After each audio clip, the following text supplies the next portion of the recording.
கதை கேட்க தயாராயிட்டீங்களா? இன்றைக்கான வேத வசனத்தையும் கதையும் பார்ப்போமா?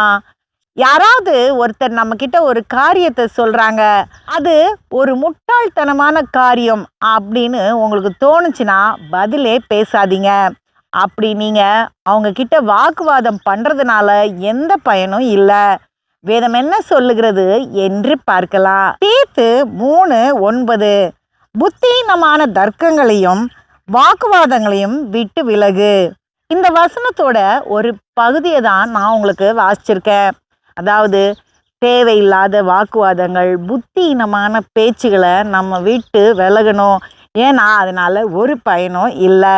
ஒரு நாள் ஒரு ராஜா அந்த தேசத்தோட நன்கு கற்ற ஒரு மனிதனை கூப்பிட்டு ஒரு கழுதையை கொண்டு அவர் முன்னாடி நிறுத்தினாரு. அப்போ அந்த ராஜா சொன்னாரு, உங்களுக்கு ஒரு வேலையை நான் கொடுக்குறேன். இந்த கழுதைக்கு நீங்க எழுத படிக்க சொல்லி தரணும் அப்படின்னு. அந்த மனிதன் கொஞ்ச நேரம் யோசிச்சுட்டு சொன்னாரு, எனக்கு 10 வருஷம் நேரம் வேணும். அது மட்டும் இல்லாம ஒரு பை நிறைய தங்க காசுகளும் வேணும் அப்படின்னு.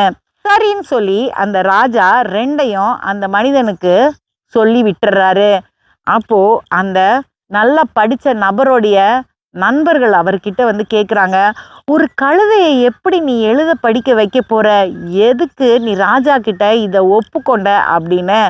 அப்போ அந்த மனிதன் சொன்னாரு, நான் 10 வருஷம் அவகாசம் கேட்டிருக்கேன். அதுக்குள்ள இந்த கழுதை செத்துரும், இல்லைனா நான் செத்து போயிடுவேன். ஏன்னா எனக்கு நல்ல வயசாயிருச்சு. எனக்கு இருக்கிற இந்த தங்க காசுகளை வச்சு நான் மீதி வாழ்க்கையை ஓட்டிடலான்னு யோசிச்சுட்டு இருக்கேன் அப்படின்னு.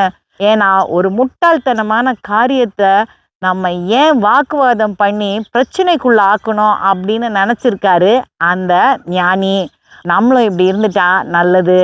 அடுத்த கதையில் சந்திப்போம்.